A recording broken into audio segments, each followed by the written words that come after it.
Kalimantan Tengah, dan juga Sulawesi Selatan. Inilah sebaran Rumah Sakit Muhammadiyah Aisyah yang melayani merawat pasien COVID-19. Nah, kali ini kita akan bersama-sama belajar bersama untuk mendengar bagaimana kemudian kisah praktik baik melakukan manajemen rumah sakit Muhammadiyah yang telah melakukan pelayanan COVID-19, terutama di 3 provinsi dalam bahasanya pemerintah. Dalam bahasa Muhammadiyah di 3 wilayah. Wilayah di Jawa Timur, wilayah di Jawa Tengah, dan juga wilayah daerah istimewa Yogyakarta. Untuk itu, Bapak Ibu sekalian, mari kita akan dengarkan paparan 3 narasumber kita. Yang pertama nanti kita mohonkan kepada Dr. Sholihul Absar MKes. Beliau adalah Ketua MPKU PWM Jawa Timur sekaligus dosen Fakultas Kedokteran Universitas Muhammadiyah Surabaya. Setelah beliau nanti akan kita sambung ke Dr. Ibnu Nasir, SAG MMR, Ketua MPKU PWM Jawa Tengah, sekaligus Direktur Rumah Sakit PKU Muhammadiyah Gombong. Dan terakhir adalah Dr. Ahmad Faisal, Spesialis Radiologi MKes MMR, Ketua MPKU PWMDI, sekaligus Direktur Rumah Sakit PKU Muhammadiyah Yogyakarta II, atau yang kita kenal dengan PKU Gamping. Oke, kalau begitu kepada Dr. Absar, kami persilakan Dok untuk menyampaikan paparannya, kemudian nanti diskusinya akan di akhir. Kami persilakan Dr. Absar memulai. Baik, Assalamualaikum warahmatullahi wabarakatuh. Mas Budi yang saya hormati, saya sapa juga senior-senior saya, Dr. Ibnu, Ustadz Faisal itu, dan para pemirsa semuanya. Saya tidak menyiapkan paparannya, ya, tidak menyiapkan PowerPoint maksud saya. Saya pikir ini kita berdiskusi kayak yang COVID Talk di live di TV-mu itu ya. Jadi kita berdiskusi saja. Nah, oleh karena itu saya akan menyampaikan beberapa data-data untuk mengimbangi data yang disampaikan oleh Mas Budi tadi. Nah, tapi dalam perspektif Provinsi Jawa Timur, gitu ya. Nah, yang saya sampaikan ini adalah data yang di Jawa Timur, tanggal 31 Juli kemarin. Itu di Provinsi Jawa Timur 317 kasus baru. Kalau dilihat jumlahnya, ini memang hampir setiap hari itu penambahan dari pasien sekitar 300-400 begitu. Jadi ini masih belum fase turun gitu. Sehingga total kumulatif itu 22.089 pasien yang confirm. Kemudian tanggal 31 Juli kemarin itu yang meninggal 21 dan total yang meninggal itu 1.698. Masih tinggi. Dan angka-angka yang tinggi ini sebagian besar itu ada di Kota Surabaya, Gresik, Sidoarjo. Nah, urutan ketiga itu kalau dulu Malang, sekarang disalip oleh Pasuruan, gitu ya. Nah, kemudian dari Rumah Sakit Muhammadiyah Jawa Timur, ini yang tercatat di dalam data kami, itu jadi di antara 32 Rumah Sakit Muhammadiyah Aisyah di Jawa Timur ini, yang ditunjuk menjadi rumah sakit rujukan provinsi itu ada 12 rumah sakit. Ada 12 rumah sakit. Kemudian pasien yang dirawat hingga saat ini sebanyak 1.196 dan saat ini yang dalam perawatan itu ada 302. Jadi kalau dibandingkan dengan total penambahan kemarin 317 tambahnya. Oh, maaf. Ya. Jadi itu aja, jadi 302 yang dalam perawatan di Rumah Sakit Muhammadiyah Aisyah Jawa Timur. Dan yang total pasien rawat jalan 1.721. Nah, dari Rumah Sakit Muhammadiyah Aisyah yang 32 itu yang ditunjuk sebagai rumah sakit rujukan oleh provinsi itu sebanyak asalnya 8, kemudian beberapa minggu yang lalu ada tambahan 4, sehingga menjadi 12 rumah sakit rujukan provinsi. Itu data-data yang ingin saya sampaikan sehubungan dengan perkembangan pandemi saat ini. Dan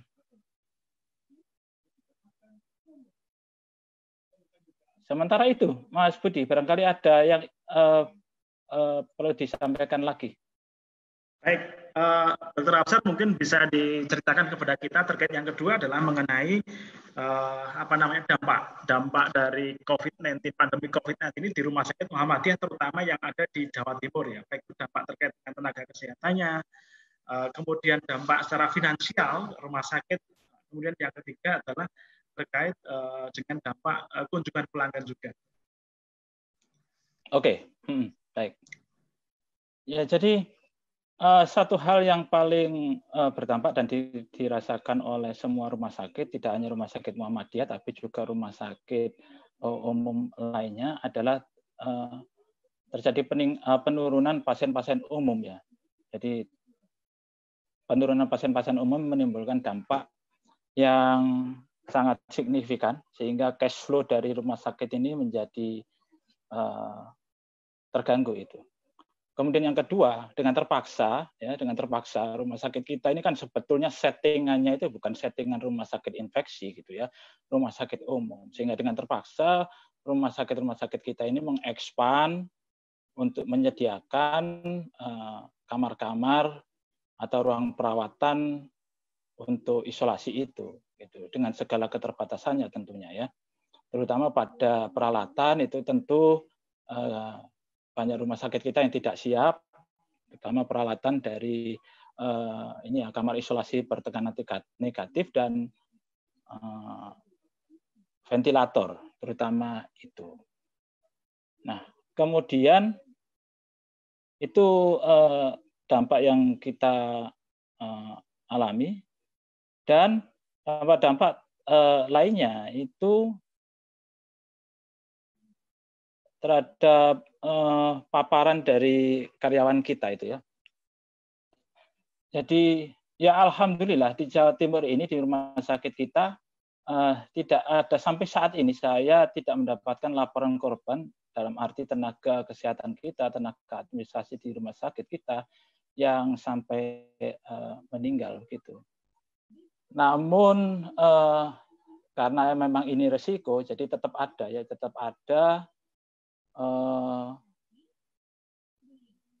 tenaga kita yang terpapar atau terinfeksi. Dan sesuai data yang kami terima, ya tidak lebih dari 20 lah. Dan alhamdulillah semuanya itu sebagian besar sudah sembuh. Ada beberapa yang sampai dirawat, tapi ya alhamdulillah sembuh. Tidak ada sama sekali. Jadi sama sekali saya tidak mendapatkan laporan dari tenaga kita yang sampai meninggal dunia itu. Nah, mungkin begini Mas Budi ya. Jadi yang paling penting di dalam siang hari ini yang perlu kita diskusikan adalah sesuai dengan judulnya, itu apa sih yang harus kita hadapi ya terhadap kondisi yang saat ini, gitu ya. Itu ya Mas Budi ya. Yang paling penting kan itu. Nah, di dalam kondisi seperti ini, dalam kondisi pandemi pada awal-awal itu, semua mengalami kebingungan terhadap goncangan yang saya sampaikan tadi, pasien turun banyak, kemudian beban kita itu meningkat, ya. Maka yang paling laris Zoom sekarang ini, Mas Budi, itu adalah tips dan trik atau strategi. Nah, itu Zoom yang paling laris, itu yang paling dicari, dan semua kalau ada kayak begitu langsung rame itu Zoom meetingnya itu. Nah, yang ingin saya sampaikan di dalam kesempatan ini yang paling penting adalah tidak ada tips, tidak ada trik, tidak ada strategi, yang semuanya cespleng, ya. Bukan sulapan ya. Ada itu. Ya. Tanpa punya basic atau dasar-dasar, punya maksud saya modal yang siap menghadapi kondisi yang semacam ini, gitu. Jadi tidak ada resep yang cesplong, itu tidak ada, kecuali kalau memang rumah sakit itu siap, gitu ya. Jadi saya ibaratkan kayak begini, kita itu pengen masak satu masakan yang misal katakanlah nasi goreng yang enak begitu ya. Kemudian kita carilah resep di internet begitu ya. Resep nasi goreng terenak di dunia begitu ya. Nah, ketika kita membuat sesuai dengan resep itu, tapi bahan-bahannya itu tidak bagus, ya tidak akan jadilah itu nasi goreng yang terenak di dunia itu. Nah, sama dengan rumah sakit itu. Ada strategi, tip, dan lain sebagainya ya di dalam Zoom meeting menghadapi kondisi yang tidak menentu, ya menghadapi kondisi pandemi semacam ini. Itu tidak ada yang bisa cesplong begitu. Harus ada kondisi-kondisi sebelumnya yang memang harus dipunyai rumah sakit sehingga rumah sakit itu resilient, ya, tahan terhadap goncangan-goncangan yang dihadapi rumah sakit. Apa itu? Nomor satu, ya, rumah sakit sebelumnya itu memang harus punya ketahanan finansial. Ya. Harus punya ketahanan finansial. Rumah sakit setidaknya harus punya cash rasio 3 kali dari kewajiban lancarnya. Harus punya. Ya. Jadi jangan biarkan rumah sakit itu punya cash yang pas-pasan. Ini saya berikan warning berkali-kali kepada MPKU penyelenggara. Ya, kalau kelihatan rumah sakit itu ada uang, jangan dipinjami kanan kiri, gitu ya. Karena cash flow itu sangat dibutuhkan dalam keadaan yang tidak menentu. Maka ketika dalam keadaan terjadi goncangan, maka rumah sakit yang punya uang ini yang bertahan. Kalau tidak punya uang bagaimana? Apapun resepnya tidak bisa, maksudnya. Ya tetap rumah sakit itu akan mengalami kesulitan. Itu terjadi di Jawa Timur ini, salah satu rumah sakit kita. Kalau pas-pasan ketika menghadapi kondisi kayak gini, ya tidak bisa, ya nyungsep lah itu rumah sakit. Gitu ya. Cash ratio. Yang kedua, punya stand alone investasi. Ya, artinya punya cadangan untuk investasi. Karena ketika menghadapi keadaan kayak begini, kita ternyata butuh investasi, maksudnya. Butuh HEPA filter, ya kan? Butuh ventilator, ya kan? Ternyata butuh PCR yang sampai saat ini kita tidak punya, ya. Ventilator untung ada yang nyumbang yang dari Temasok itu. Kemudian butuh renovasi bangunan. Uangnya dari mana itu? Ya tidak bisa. Memang itu harus disiapkan. Ya. Nah, yang kedua, rumah sakit itu bisa tahan apabila ya, punya budaya kerja yang baik. Rumah sakit itu bisa tahan kalau karyawan-karyawannya memang bagus. Banyak kita dengar ketika menghadapi kayak begini, dokternya tidak mau praktek. Ya. Nanti perawatnya tidak mau diputar di bagian perawatan COVID. Ya, yang kayak begitu ini menjadi penghambat untuk menghadapi kondisi yang kayak begini ini. Jadi memang harus dibentuk. Itu gunanya pembinaan karyawan. Itu penting. Di awal, jangan sekarang. Kalau sekarang ini sudah waktunya bertarung. Ya. Tapi siapnya itu harus kemarin. Dan yang ketiga, yang penting, itu memang leadership. Nah, beberapa waktu yang lalu saya lihat banyak itu ya, Zoom meeting yang judulnya kepemimpinan yang cocok di era tidak menentu. Nah, ada meta leadership. Wah, macam-macam lah. Nah, memang itu betul. Jadi di dalam kondisi yang kayak begini, ya, itu seperti kapal yang mengarungi lautan dengan ombak yang besar, Mas.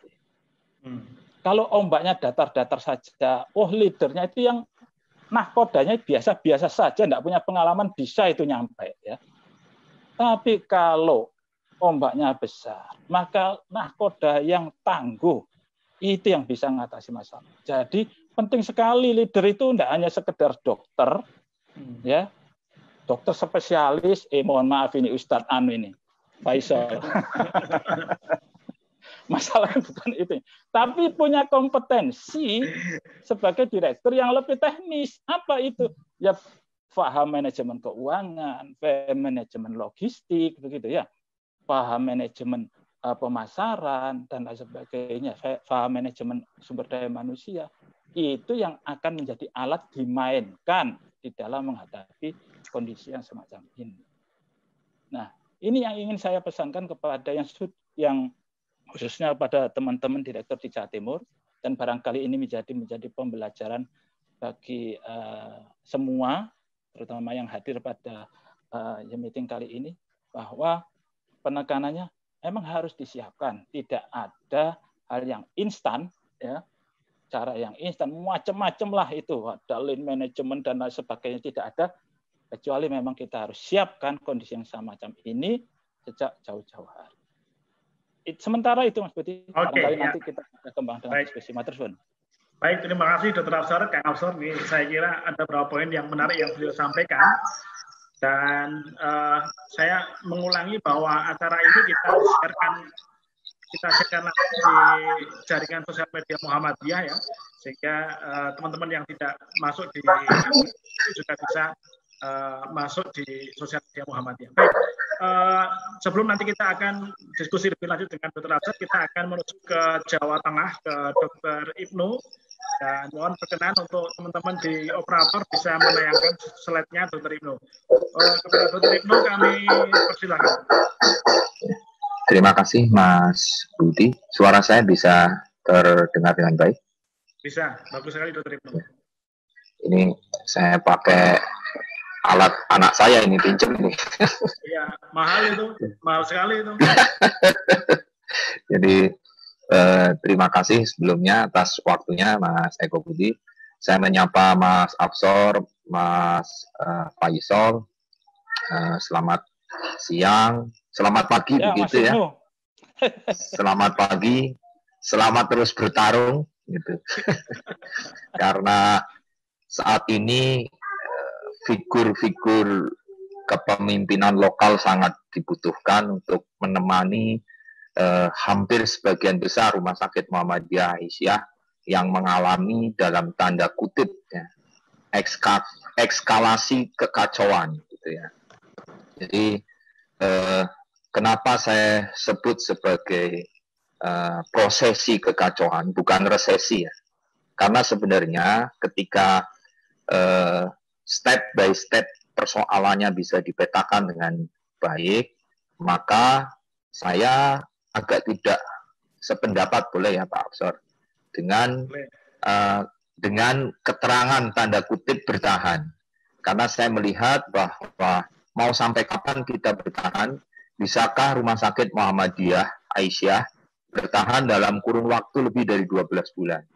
Sementara saya sangat meyakini COVID-19 ini prahara yang tidak selesai dalam 12 bulan ke depan.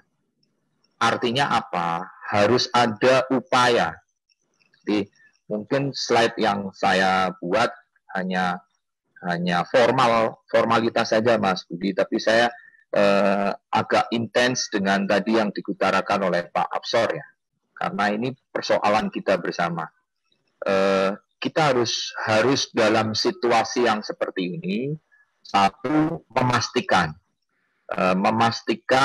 tim yang ada di belakang kita, gitu ya. Bagi teman-teman Rumah Sakit Muhammadiyah Aisyah, tolong dipetakan betul mana-mana SDM yang kalian miliki, begitu kan? Apa yang menjadi kriteria unggulan pelayanan yang dalam masa COVID-19 ini mereka menjadi leader di pelayanan. Saya sebut sebagai leader kenapa? Karena banyak sekali pelayanan-pelayanan yang dalam masa pandemi ini dalam situasi yang bisa didengar ya Mas Budi ya? Bisa, bagus. Ya. Banyak pelayanan-pelayanan karena mungkin satu SDM-nya dalam tanda kutip adalah dokter tamu. Kemudian yang kedua, mereka yang bekerja dalam masa pasca pensiun. Tentu ini harus bisa dipetakan oleh para direktur. Dan mana SDM yang full-timer. Kalau saya mengusulkan, strategi atau cara bertahan yang terbaik adalah dengan melakukan serangan. Kalau dalam strategi main bola, Mas Budi, strategi terbaik itu adalah menyerang. Kenapa? Ya, karena kalau kita bertahan saja, lama-lama kita kegolan. Tapi ketika kita mencoba menyerang, gitu kan, tentu dengan formasi yang kita pahami betul. Nah, kerap kali Rumah Sakit Muhammadiyah Aisyah, khususnya di Jawa Tengah, jadi kalau tadi mungkin kita ada tercatat 12 ya, Rumah Sakit Muhammadiyah Aisyah di slide yang kedua atau ketiga tadi. Jadi kalau kita lihat postur 12 Rumah Sakit Muhammadiyah Aisyah di Jawa Tengah, hampir sebagian rumah sakit ini berkriteria rumah sakit tipe C dan tipe D. Rumah sakit tipe B-nya hanya Rumah Sakit PKU Muhammadiyah Surakarta. Maka kita harus bisa memetakan dari rumah sakit tipe B, C, dan D ini yang memiliki kemandirian layanan spesialistik itu yang harusnya menjadi tim penyerang. Ketika kita punya penyakit dalam, ketika kita punya penyakit layanan jantung, layanan katastrofik seperti hemodialisa, begitu ya, itulah yang menjadi menjadi gawang dalam menyelamatkan keuangan rumah sakit. Maka saya selalu menyuarakan kepada teman-teman direktur rumah sakit di Jawa Tengah, Aisyah dan Muhammadiyah di Jawa Tengah, untuk sebisa mungkin dilakukan upaya pemetaan. Karena di awal-awal banyak rumah sakit kolaps pelayanannya karena ditinggal oleh para spesialisnya yang dalam tanda kutip ketakutan melakukan praktek di tengah pandemi. Nah, maka seorang direktur itu harus bisa eksis di dalam, gitu ya. Nah, bentuk eksistensinya apa? Bentuk eksistensinya merapikan barisan di internal. Kemudian next barangkali slide-nya Mas. Dari 12 ini sebenarnya awalnya dari 76 rumah sakit, Jawa Tengah itu ada sekitar 22 rumah sakit Muhammadiyah Aisyah yang ditunjuk oleh SKPT untuk menjadi rumah sakit rujukan. Nah, kalau kita lihat sebarannya saat ini, saya harus sampaikan Jawa Tengah sedang dalam pertumbuhan ekskalasi yang sangat luar biasa, terutama kota Semarang, Mas Budi, Kang Absor. Terus slide saja, kendala-kendala yang dihadapi ya. Di pagi tadi saya harus berkoordinasi dengan pimpinan wilayah Muhammadiyah Jawa Tengah, karena ya saya harus declare sampaikan di forum ini bahwa Semarang sedang dalam situasi kenaikan pasien COVID secara luar biasa, dan Wakil Ketua Bidang yang membidangi MPKU, Dr. Sofa Hasani, gitu ya, sebagaimana kita tahu kemarin bersama istri yang juga pengurus PDA Aisyah Jawa Tengah, mendapatkan ujian sakit COVID-19. Alhamdulillah sekarang sudah membaik, dan sekitar sepekan yang lalu kami baru saja kehilangan driver andalan PWM Jawa Tengah, meninggal. Semoga beliau diterima arwahnya di sisi Allah Subhanahu wa Ta'ala. Dan pagi hari ini saya mendapatkan kabar Sekretaris Eksekutif PWM Jawa Tengah juga sedang dalam kondisi sakit COVID-19. Jadi real Semarang, Jawa Tengah sedang dalam posisi trending topik COVID-19 karena tingkat eskalasinya luar biasa. Kendala yang kami hadapi, Mas Eko Budi, tentu adalah tadi yang sama disampaikan oleh Pak Absor, keterbatasan jumlah ruang isolasi yang standar ya. Kemudian minimnya sarana dan prasarana yang ada di tiap-tiap rumah sakit. Terus kemudian soal regulasi. Jadi saya perlu sampaikan di sini eskalasi perubahan regulasi ini sangat membuat para direktur dan stakeholder rumah sakit ini kerepotan. Di setiap bulan, setiap minggu muncul regulasi-regulasi baru. Yang kita harapkan MPKU, baik wilayah maupun pusat, ada mengamankan problem regulasi ini. Maka saya sangat berharap MCCC pusat, MPKU pusat maupun ARSAMU memastikan bahwa isu-isu regulasi ini bisa segera terjawab. Di forum ini saya sampaikan terima kasih kepada Pak Edi Sumarwanto, Pak anggota Dewan dari fraksi PDIP Komisi 9 ya. Alhamdulillah pertanyaan webinar kita kemarin, Mas Budi, terjawab ya dengan munculnya surat keputusan Menteri Kesehatan ya soal masalah diperbolehkannya bekerja sama dengan BPJS sekalipun belum terakreditasi hanya dengan menyertakan surat komitmen pelayanan. Nah, ini tentu hal yang paling ditunggu-tunggu oleh rekan-rekan sekalian. Begitu regulasi bersifat kontradiktif, maka seterusnya MPKU pusat atau ARSAMU menekan kepada pihak-pihak tertentu untuk memberikan penjelasan agar tidak terjadi kesenjangan. Kemudian masalah klasik tentu adalah soal jaminan. Alhamdulillah sudah muncul surat PMK yang mengatur soal dispute pembiayaan klaim. Nah, hal-hal semacam ini ke depan tentu akan terus terjadi.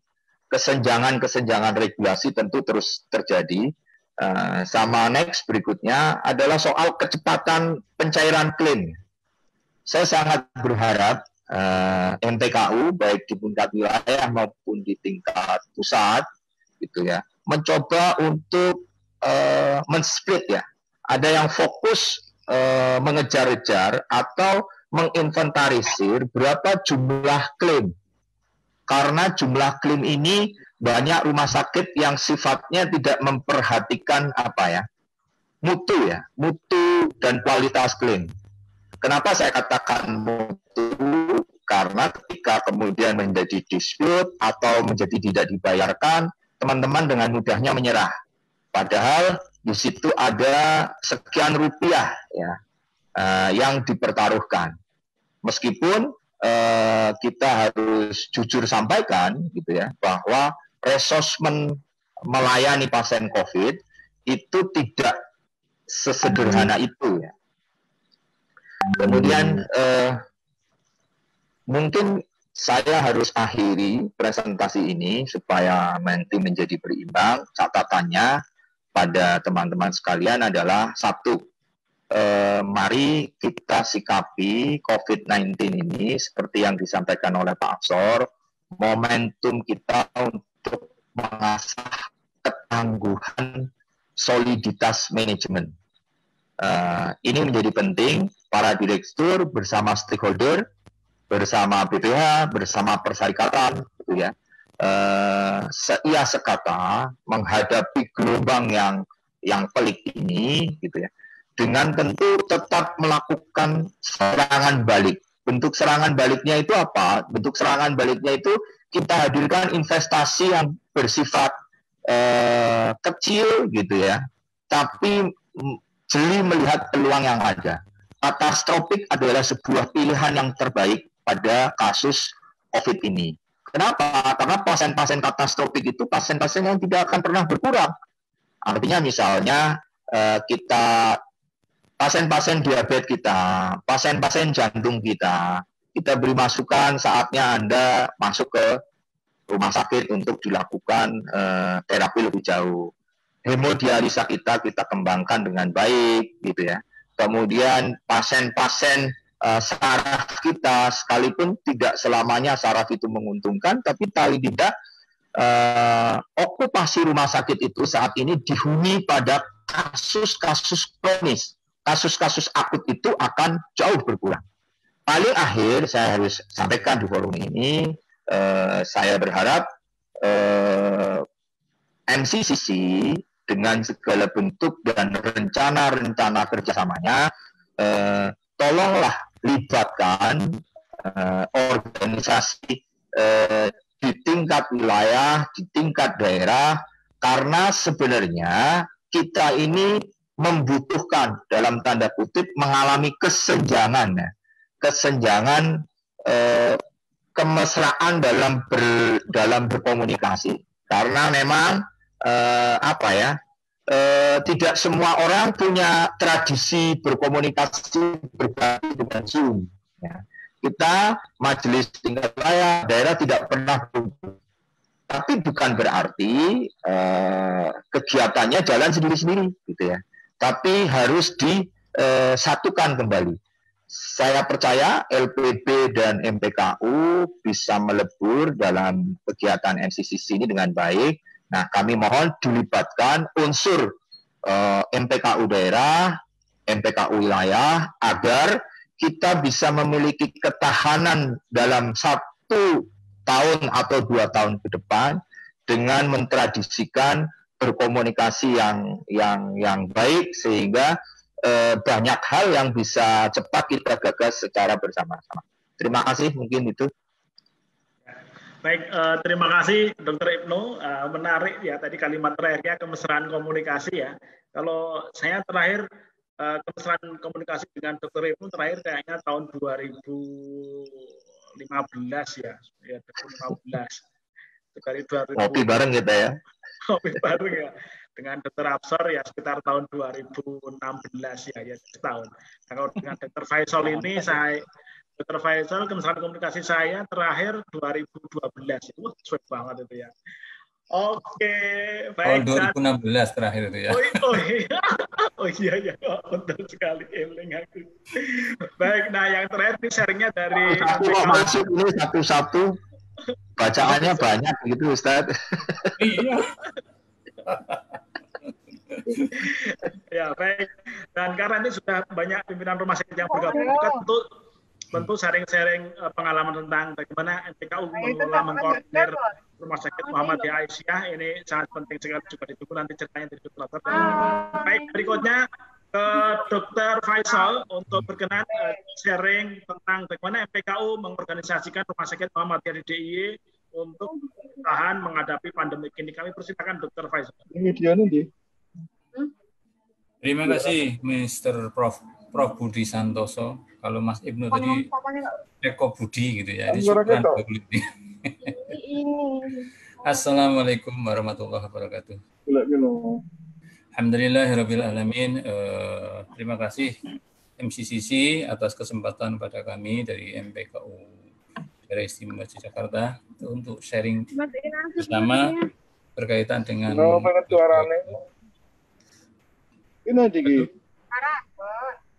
Masuk Mas Budi, suara? Tergantung masuk.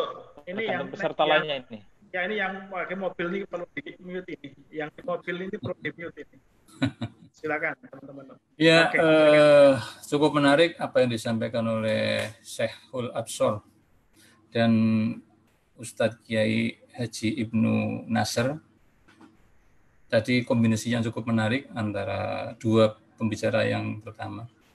Kalau tadi Syekhul Absor menyampaikan mekanisme bertahan untuk menghadapi pandemi COVID, kemudian Kiai Ibnu menyampaikan menyerang. Nah ini, Yogyakarta alhamdulillah berada di tengah-tengah itu, jadi menjaga keseimbangan antara menyerang dan bertahan. Karena kalau bertahan terus ya nanti nggak akan maju-maju begitu. Kalau menyerang terus nanti lupa, belakangnya lemah ternyata lupa itu. Langsung musuhnya menembus gawang kita dengan mudah gitu ya. Sehingga kami menggunakan sistem konsep keseimbangan antara bertahan dengan menyerang sesuai dengan tahapan-tahapan yang kami lewati, kami jalani. Kemudian tadi cukup menarik juga disampaikan oleh Ustadz Absor dan Mas Ibnu. Yang utama adalah modal utama adalah uang tadi, dana, dan sumber daya insani atau manusia. Nah, ini juga menjadi hal pokok sehingga rumah sakit kita mampu bertahan dan mampu ekspansif lebih bagus lagi.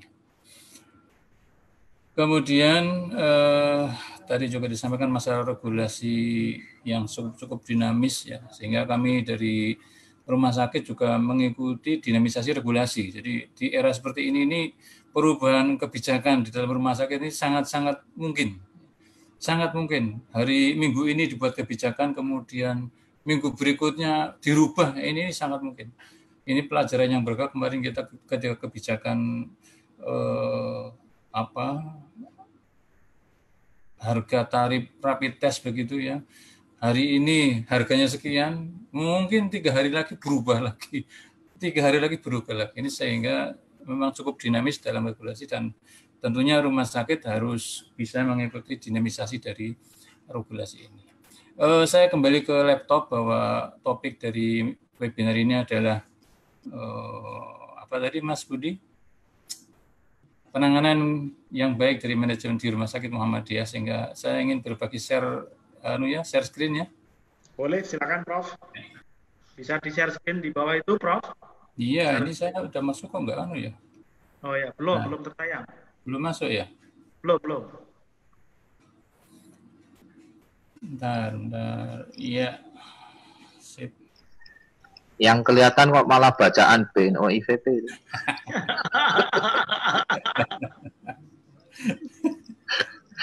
Sudah masuk?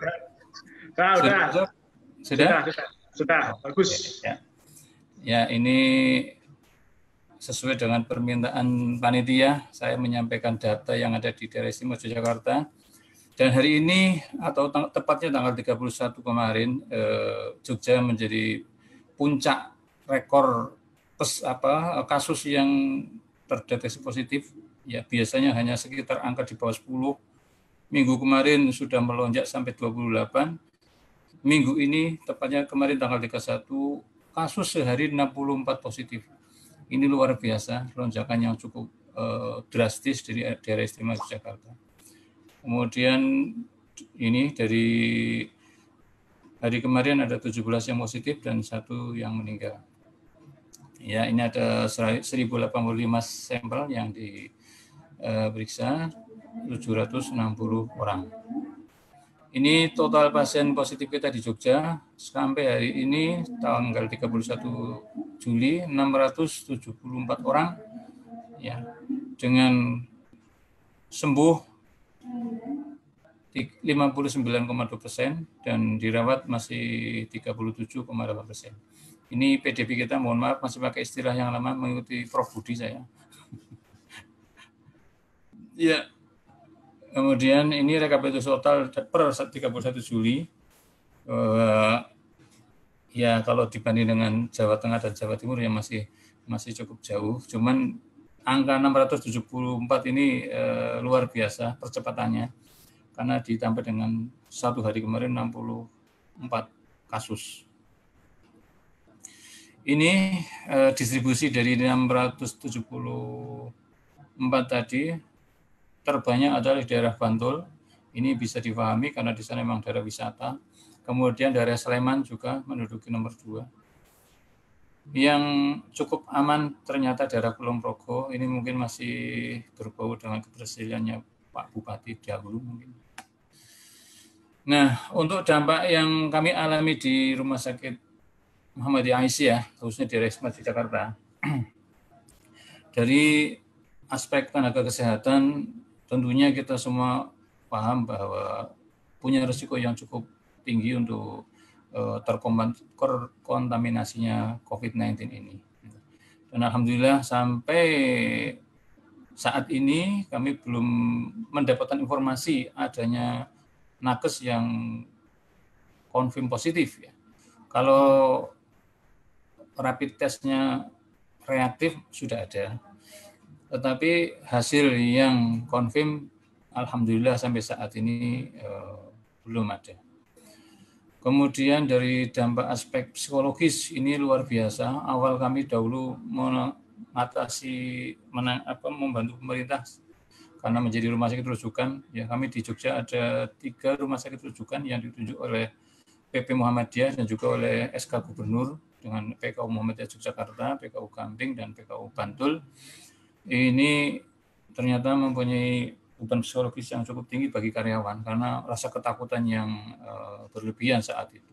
Sehingga kami dari MPKU dan manajemen juga bersama-sama untuk bagaimana caranya meningkatkan ketenangan psikologis dari pegawai kita sehingga ada kepercayaan diri bahwa ini semua kalau kita laksanakan sesuai dengan protokol kesehatan, insya Allah terjaga. Ikhtiar itu yang kita kerjakan.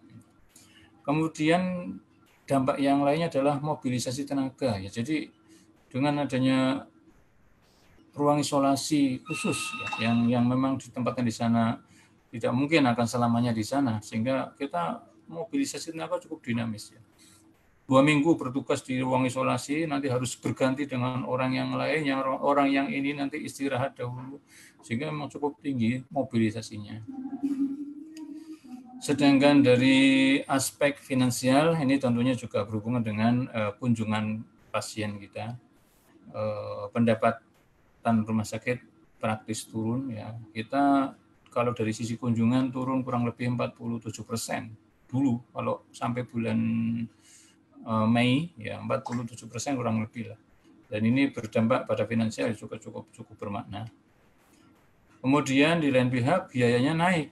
Biaya operasionalnya naik karena dengan mengoperasionalkan ruang isolasi khusus ini dari yang disampaikan oleh Ustadz Ibnu, biayanya tidak sedikit untuk membuat sebuah ruang isolasi walaupun yang belum standar ya, itu saja sudah membutuhkan anggaran yang tidak sedikit.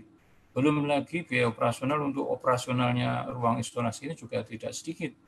Karena kita support dari sisi kebugaran pegawainya dengan extra foodingnya, dengan ya paling tidak ada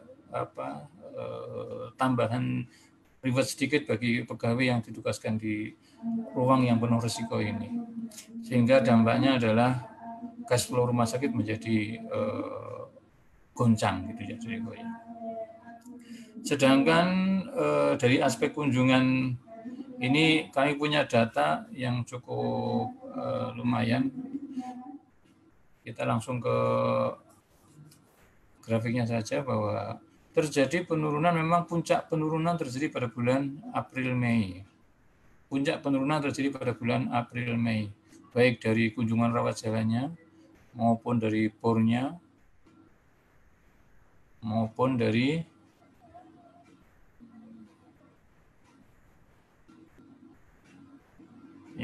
bor kunjungan rawat jalan ya. Ya, kita bisa melihat di sini bahwa penurunannya cukup bermakna pada bulan-bulan April dan Mei, dan sehingga kita sangat-sangat terasa pada bulan-bulan Mei, April, Mei ini dari sisi finansial akan tampak. Nah, kemudian strategi apa yang kita terapkan di dalam menghadapi era pandemi ini supaya kita bisa bertahan? Dan tadi Mas Ibnu menyampaikan bisa berlanjut dan keberlanjutannya. Jadi PKU Bantul punya pengalaman yang cukup menarik ketika ada bencana ya Mas Budi ya. Dulu ada bencana gempa Bantul itu tahun berapa Mas Budi itu? Tahun 2000 berapa? Ternyata 2006 ya. Hikmah dari bencana itu ternyata membawa hikmah begitu ya. Dan saat itulah awal Bantul bisa berkembang begitu, karena donasi dari mana-mana muncul ya, masuk dari bahkan dari luar negeri, ada dulu dari Jerman ya. Ini hikmahnya gempa, hikmahnya bencana. Cuma masalah sekarang bencananya nggak kelihatan tuh Mas Budi. Kalau dulu bencananya kelihatan goyang ya kan, bangunannya ambruk, nah terus dibangunkan, enak ya. Sekarang goyangnya beda. Iya, goyangnya beda. Ini yang goyang bukan badannya, tapi hatinya. Imannya. Iya, ini strategi yang kami hadapi, bahwa kita tahu semua bahwa rumah sakit ini merupakan institusi yang rentan terhadap bencana gitu ya. sehingga perlu ada satu manajemen untuk menjaga rumah sakit ini tidak kolaps sangat kritis, sehingga butuh hospital business continuity management ini. Ya, ini teori saya kira. Ini yang kita laksanakan dengan guiding seperti ini. Kita melakukan risk assessment dulu. Kita laksanakan untuk analisisnya. Kemudian kita tentukan rencana strateginya dengan BCP, Business Continuity Plan. Ini kita laksanakan implementasinya. Ini BCM ini sangat menentukan langkah kita bisa bertahan dengan baik dan bisa tumbuh menjadi lebih baik lagi daripada sebelumnya. Ini yang tadi disampaikan Mas Ibnu, kita harus menyerang gitu ya. Makanya kalau kami kombinasi keseimbangan antara bertahan dan menyerang. Gitu ya. Ini perjalanan rumah sakit kita di saat pandemi ini ya. Yang ketika awal kita dihantam oleh COVID-19 ini ya mau tidak mau karena kita shock gitu ya. Kita harus bertahan dulu, jangan sampai shocknya berlanjut gitu ya. Kita ibaratnya kalau orang yang mengalami kegawat daruratan kan kita harus life saving dulu gitu ya. Kita bertahan dulu, kemudian sedikit-sedikit kita mampu beradaptasi dengan kondisi, ya kita masuk pada era pemulihannya, kemudian new normal lah gitu ya, atau lahir kembali rumah sakit kita yang ternyata lebih bangkit, lebih punya ketahanan yang lebih bagus karena dihantam yang mendadak sehingga mempunyai defense yang cukup bagus. Nah, ini mekanisme bertahan yang kita coba upayakan ya, karena dampaknya dari serangan mendadak ini jelas. Saat itu kunjungan pasien memang cukup drastis menurun, sementara biaya operasional saya itu cukup tinggi, langsung meningkat karena ya tadi kita harus mengupayakan rehab ruangan, kita harus mengupayakan SDI, kita harus mengupayakan sarana prasarana.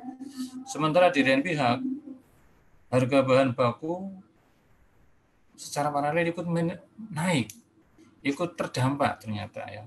Harga baku alat-alat maupun obat-obatan ikut terdampak. Sehingga apa akibatnya? SHU praktis akan turun. SHU turun sehingga praktis akan membuat motivasi kita kerja juga turun karena apa harus nyolek opo gitu Pak Abser ya. Harus golek opo apa pendapatannya turun, biayanya naik. Tuku barang regane larang. Tidak ada cuan. Oleh pahala. Oleh pahala. Itu levelnya kiai beda itu. Nah, terjadilah penurunan motivasi dan otomatis dampaknya juga produktivitas kerja rumah sakit juga terdampak menurun. Sehingga strategi yang kita laksanakan saat bertahan ini adalah yang pertama adalah mempertahankan omset supaya paling tidak kita jangan jatuh anjlok gitu ya, jangan down sekali. Nah, kita modifikasi produk-produk kita ya, misalnya kalau orang tidak bisa datang ke rumah sakit nggak berani, nah kita modifikasi dengan telemedicine kita misalnya. Kita mungkin meyakinkan pada masyarakat bahwa rumah sakit kita insya Allah dengan protokol kesehatan yang kita laksanakan aman. Yang kedua mungkin melakukan suatu new product. Dr. Faisal? Oh, hilang. Ya, Prof. Faisal? Sinyalnya kayaknya ada gangguan ini. Dr. Faisal, apakah masih bisa berkomunikasi dengan kita atau sedang down ini?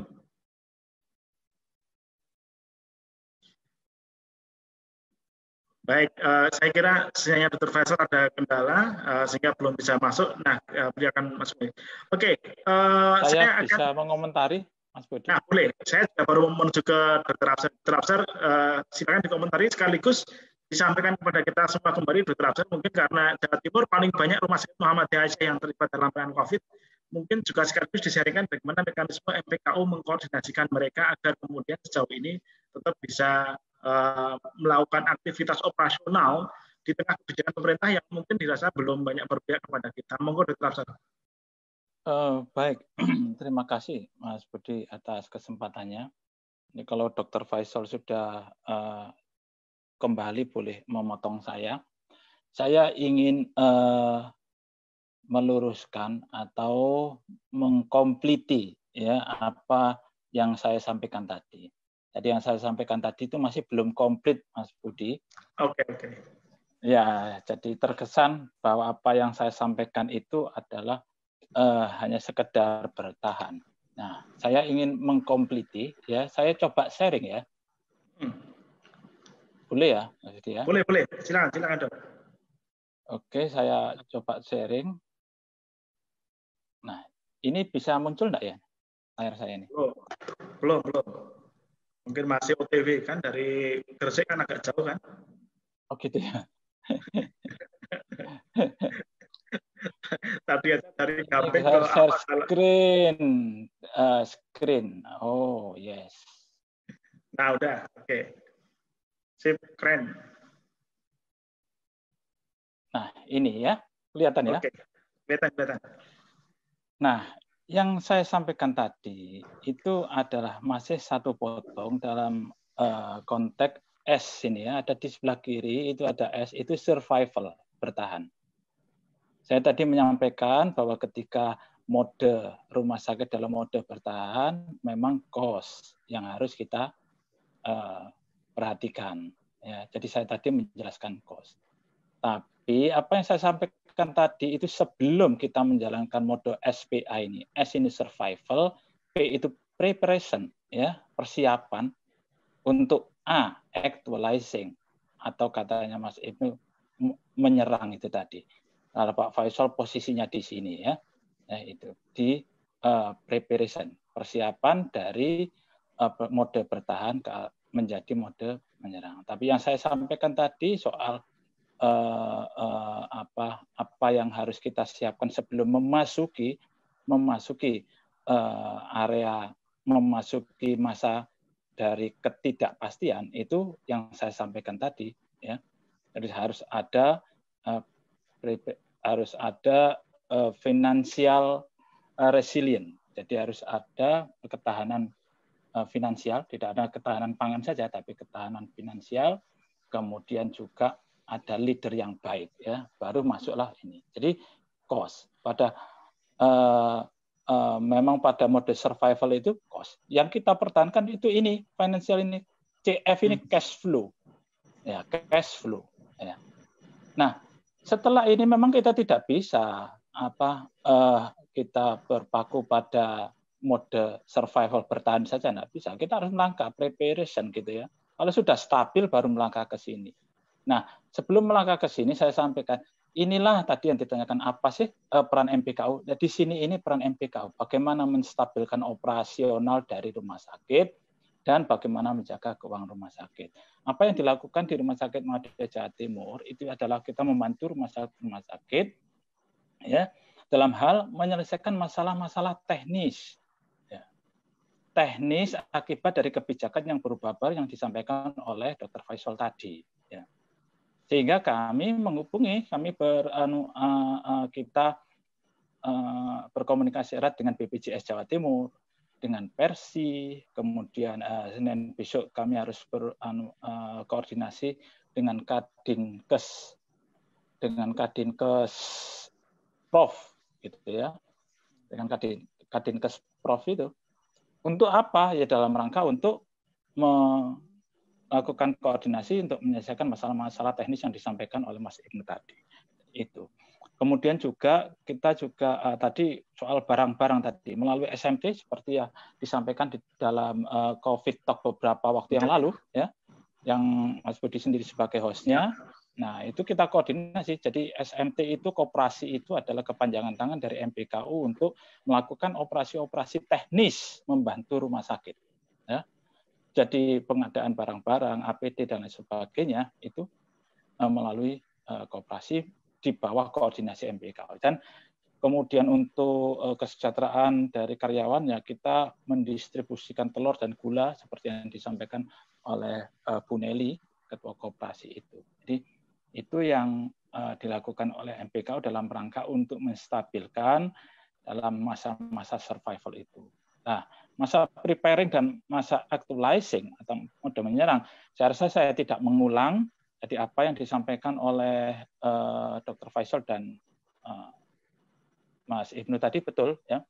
Jadi di dalam presentasi saya yang ini di dalam masa preparation, maka inovasi produk, ya ini ada produk, nah ini memang yang penting.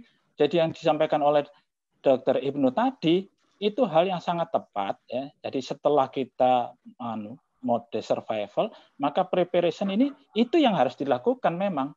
Jadi kita harus mengeluarkan produk-produk baru melalui suatu inovasi-inovasi pelayanan. Delivery, ya, delivery-nya itu harus diinovasi. Nah, jadi itu tambahan saya supaya lengkap. Matur suwun, Mas Budi. Ya, baik. Terima kasih, Dr. Profesor. Saya kira menarik tadi tambahnya mengenai tiga hal poin ya terkait dengan strategi MPKU yang dilakukan selain advokasi juga di pemerintah untuk mengadvokasi Rumah Sakit Muhammadiyah, juga dukungan logistik tadi dari Koperasi Surya Medica Timur tadi yang memang jauh sebelum pandemi ini hadir, KSMT memang sudah melakukan manajemen logistik ke Rumah Sakit Muhammadiyah Aisyah di Jawa Timur ya, Dr. Abdul ya. Oke, baik. Kita kembali ke Dr. Faisal kembali. Kalau nggak salah sudah terhubung. Silakan kembali, Dr. Faisal. Apakah sudah kembali? Itu di Zoom chat kayaknya ke ini sudah. Dr. Faisal, kami persilakan, tadi agak terpotong, dipersilakan lagi lanjut. Sudah banyak penggemar yang menanti ini soalnya. Silakan di-unmute. Mute-nya dibuka dulu, Prof. Mute-nya Prof dibuka dulu.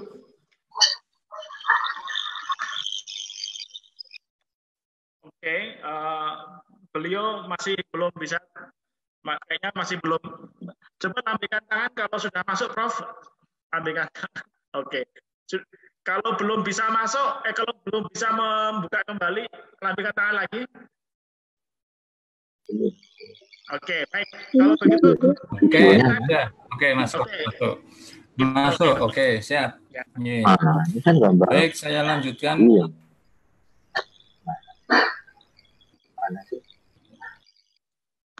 Ya, silakan. Ya.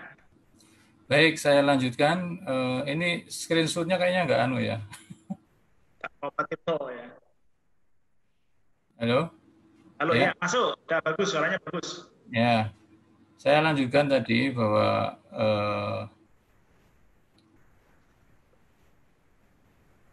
strategi yang kami laksanakan untuk tadi tahapan-tahapan sesuai dengan tahapannya. Ketika kami dalam tahap bertahan tadi, ya, karena menghadapi goncangan yang mendadak itu kami lakukan dengan efisiensi yang kami upayakan, gitu ya. Efisiensi yang kami kerjakan dengan di biaya overhead kita upayakan untuk diefisienkan, kemudian biaya sumber daya insani, ya, farmasi, kemudian kalau tadi Mas Ibnu, Mas Absor investasi ini juga kami sementara ditunda dulu untuk investasi karena menghadapi goncangan yang cukup drastis itu. Untuk efisiensi yang kami kerjakan di SDI, misalnya dengan cara biaya-biaya yang selama ini menjadi rutinitas tanggung jawab rumah sakit yang diberikan pada pegawai, ini kami misalnya dengan pengurangan tunjangan struktural, kemudian beberapa bonus-bonus yang biasanya kita kerjakan, kita berikan pada pegawai, ini juga kami kondisikan, kami sesuaikan dengan kondisi finansial rumah sakit. Kemudian untuk farmasi, tentunya kita membuat suatu kebijakan biaya farmasi yang biasanya cukup tinggi. Ini kita dengan kondisi seperti ini, kondisi pelayanan yang berkurang ini, maka otomatis biaya farmasi juga kita upayakan harus bisa turun. Ya. Nah, kemudian untuk menjaga cash flow yang cukup goncang di rumah sakit ya. Kalau kita lihat di masing-masing rumah sakit, saya kira kalau di periode pandemik ini mungkin cash flow bulanannya kalau bisa balance ada udah bagus ya, apalagi kalau sampai positif ya. Ini biasanya cash flow-nya minus ini. Ini kita berusaha dengan cara relaksasi pembayaran pada vendor-vendor, kemudian juga dengan meminimalisir stok yang kita miliki. Kemudian untuk di tahap pemulihan, ya karena tadi kondisi psikologis pegawai cukup goyang gitu ya, cukup berpengaruh, maka kita dari manajemen berusaha bagaimana caranya bisa memantapkan mental pegawai dengan pembinaan pegawai secara menyeluruh. Ya. Jadi kita kita berikan motivasi pada pegawai dengan dengan intens ya. Kemudian tadi disampaikan juga Mas Ibnu, teamwork juga harus solid ya. Jadi ketika di sini menghadapi bencana kok timnya kok carkacir begitu, maka musuh akan mudah masuk menyerang kita. Kemudian kita di saat tahap pemulihan ini kita mampu meyakinkan pada customer bahwa rumah sakit kita ini aman untuk berobat dengan pelaksanaan protokol-protokol kesehatannya. Nah, pada saat new reality ini memang dilematis gitu ya. Dilematis. Di satu sisi pasien merasa kondisi seperti ini sudah baik-baik saja gitu ya. Sehingga pasien memang datang ke rumah sakit dengan rasa takut yang sudah agak berkurang begitu ya. Artinya kunjungannya sudah cukup lumayan signifikan di rumah sakit kami. Baik di Jogja maupun Gamping, Bantul, insya Allah sudah cukup mendekati kunjungan normal lah, mendekati lah. Jadi di lain pihak, ketika ada kunjungan yang cukup bermakna ini, di rumah sakit sendiri ada kekhawatiran akan timbulnya klaster-klaster baru di rumah sakit, sehingga kami dari rumah sakit, dari manajemen mengupayakan bagaimana caranya bahwa rumah sakit ini tetap aman bagi petugas maupun bagi pasien maupun pengunjung. Dengan berbagai kebijakan-kebijakan yang kita ambil, dengan tentunya berdasarkan protokol kesehatan. Kemudian juga tidak kalah pentingnya kreatif dan inovatif dalam pelayanannya, sehingga insya Allah bisa membuat rumah sakit yang sudah tadinya bertahan tadi dengan goncangan yang cukup mendadak, sehingga pertahanannya insya Allah kuat. Dan inilah ujian komitmen bagi Civitas Hospitalia ya. Sehingga ketika ini sudah lewat, maka insya Allah akan jauh lebih mudah untuk meningkat dengan cara tadi memanfaatkan peluang-peluang yang ada, kita jaga koordinasi komunikasi, dan tentunya komitmen dari seluruh Civitas Hospitalia ini menjadi penting. Sukses tidaknya rumah sakit kita mampu beradaptasi dalam kondisi new reality ini.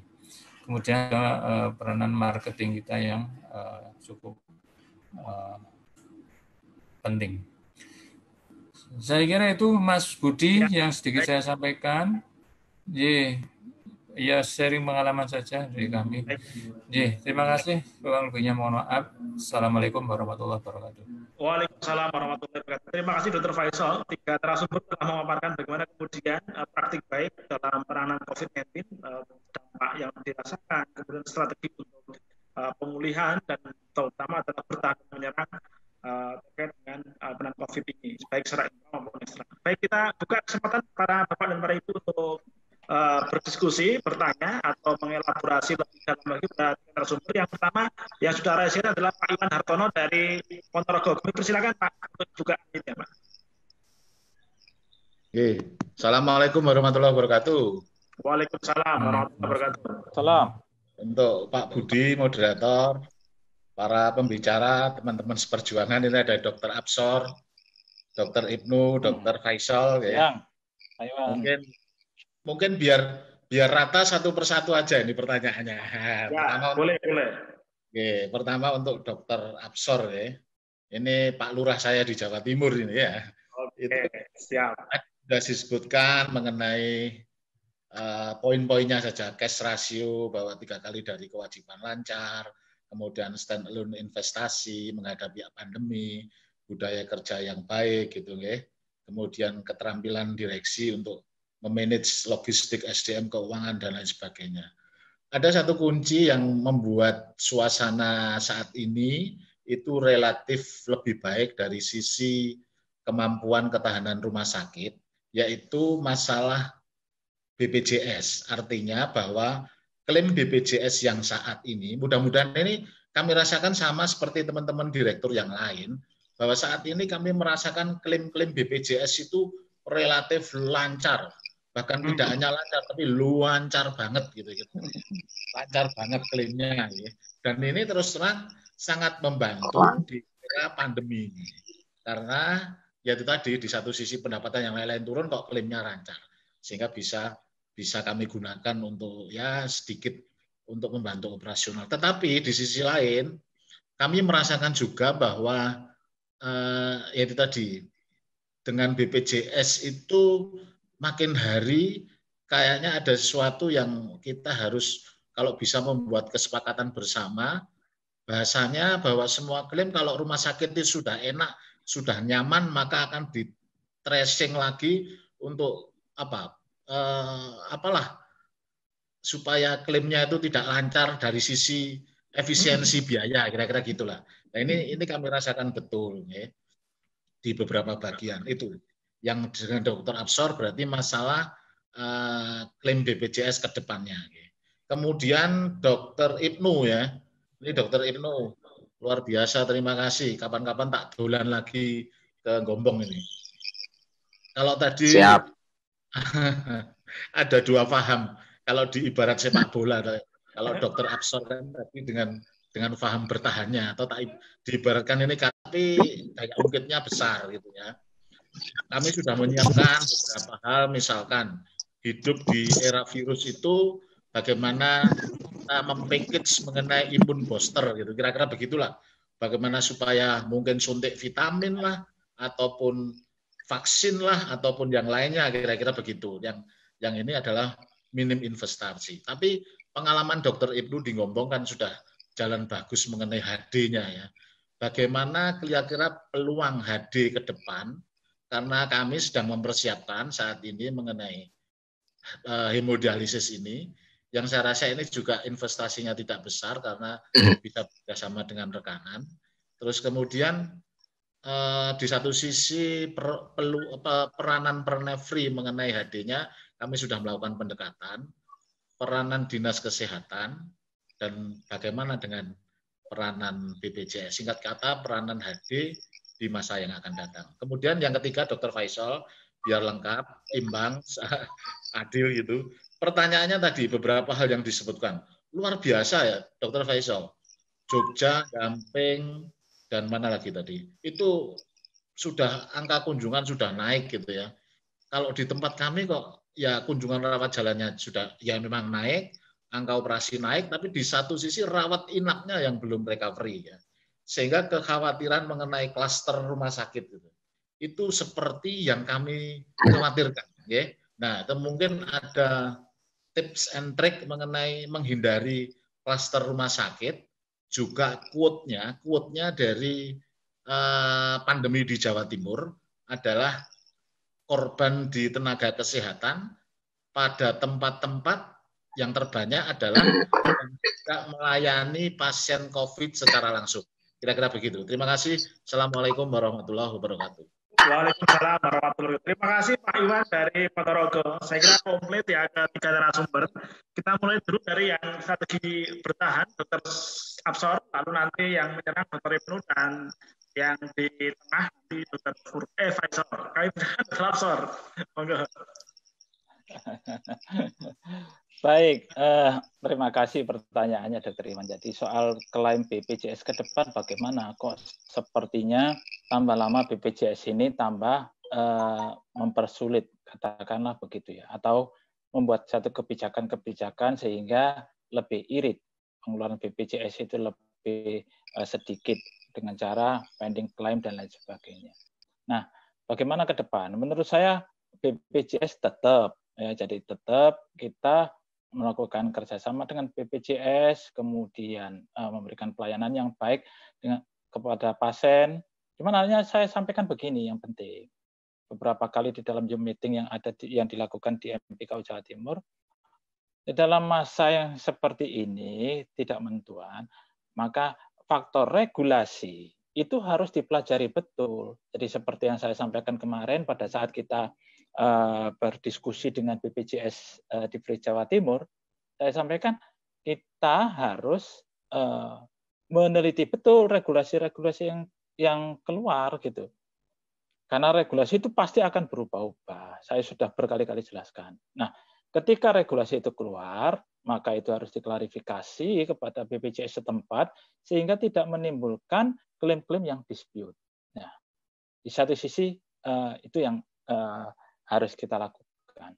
Tapi saya berkali-kali sampaikan, jangan kita hanya mengandalkan BPJS saja. Tetap ya, kita harus melakukan inovasi. Ini yang saya sampaikan. Survival itu pada saat goncang saja. Jadi jangan disalahpahami bahwa kita harus modenya itu mode survival terus, tapi setelah survival itu stabil, ya segera kita harus berpindah ke mode yang lain, preparation maupun kayak menyerang actualizing itu tadi. Nah, pada mode preparation yang saya sampaikan, ya, maka harus ada inovasi-inovasi, ya, inovasi produk, ya. Jadi itu yang harus diusahakan. Nah, gampangannya salah satu contoh Rumah Sakit Aisyah Bojonegoro, ketika diputus bagaimana? Ya pada saat pertama diputus sepertinya hopeless, gitu kan? Wah, enggak ada masa depan kan begitu. Ternyata apa? Setelah 3 bulan pertama, 4 bulan memang hopeless ya, pasien turun drastis. Tapi setelah itu ternyata bisa kok setahun lebih itu tanpa BPJS bisa hidup dan bisa bagus. Dan ketika kita bisa melayani dengan baik tanpa bekerja sama dengan BPJS, yang butuh BPJS kok. Karena banyak pasien yang ingin kerjasama dengan Rumah Sakit Aisyah Bojonegoro, sehingga kita negonya gampang. Jadi itu yang saya harapkan muncul pada para direktur, gitu. Tidak hanya mengandalkan satu sisi, artinya pendapatan kita itu tidak hanya dari satu mengandalkan regulasi tok gitu aja ya. Pada regulasi itu pasti akan dipersulit, tapi harus juga mencari jalan lain melalui inovasi-inovasi produk. Ya, pada prinsipnya kan manajemen itu 3 kok, customer management, product management, dan brand management. Pada awal masa survival itu customer management, ya kita harus fokus pada bagaimana customer itu bisa kita layani. Tapi setelah itu product management, ya harus kita pikirkan produk-produk apa yang harus kita munculkan gitu. Pada masa menyerang, memang kita mulai promosi dan lain sebagainya dengan melakukan brand management. Begitu, Mas Budi, matur suwun. Sangat jelas dan ringkas sampai sampaikan Dr. Absor jawabannya dari Pak Iwan. Berikutnya ke Dr. Ibnu, kami persilakan Dr. Ibnu. Suara saja ya, suara saya bisa terdengar dengan baik. Terdengar. Ya, jadi terima kasih Mas Iwan di Ponorogo, Dr. Iwan. Saya tunggu kedatangannya ke Jawa Tengah. Saya juga biar adil, tapi pameo hari ini Mas Budi ya. Jadi kalau satu kambing untuk satu pribadi yang mampu, kemudian 1 ekor sapi untuk satu pribadi yang mampu, tapi kalau 3 atau 4 istri untuk satu pribadi yang pemberani. Jadi saya lanjutkan. Jadi saya mencoba mengomentari 3-tiganya. Soal BPJS sepintas, bahwa ke depan akan BPJS itu dalam fase single tarif. Kemudian isu kelas standar, itu semua yang melatar belakangi BPJS ingin melakukan beberapa rumah sakit ditawarin untuk pembayaran prospektif.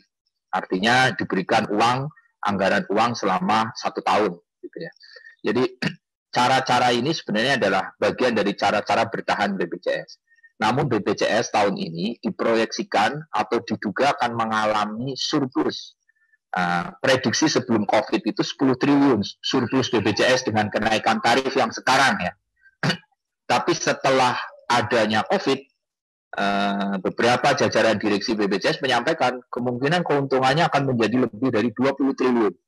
Saya menduga, kajian saya menduga, bila kondisi pandemi ini terus berlanjut dan kemudian muncul single tarif serta kelas standar, barangkali surplus BPJS akan lebih banyak lagi. Maka strategi pembiayaan BPJS adalah alternatif yang terbaik menjawab pertanyaan saya atau pertanyaan Mas Iwan yang kedua.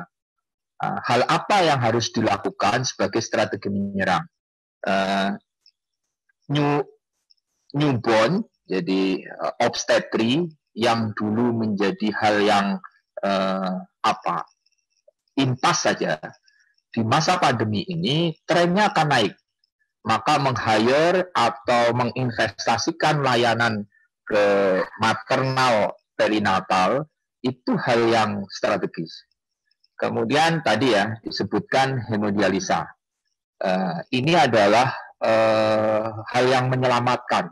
Kalau saya sebut katastrofik yang asal tidak terjadi klaster di unit hemodialisa saudara-saudara. Maka sekalipun untungnya tidak banyak, tolong diservis dengan sebaik-baiknya. Bahkan pada titik ini harusnya menyerang. Seluruh rumah sakit Muhammadiyah Aisyah mengajukan penambahan jumlah mesin hemodialisa. Kenapa? Sebagai gambaran Mas Budi, pendapatan rumah sakit PKU Gombong itu kalau dilihat dari penurunan jumlah kunjungan dan bor, mestinya berkurang 50%. Namun karena kita dari awal memahami titik mana yang harus diperkuat, gitu ya, dan HD adalah salah satu kontribusi. Kenapa? Kita memiliki 40 mesin hemodialisa yang sudah beroperasi 3 shift. Ini kita ajukan kemarin lewat Ketua Arsamu, kita mau mengajukan penambahan 30 menjadi 70 mesin hemodialisa.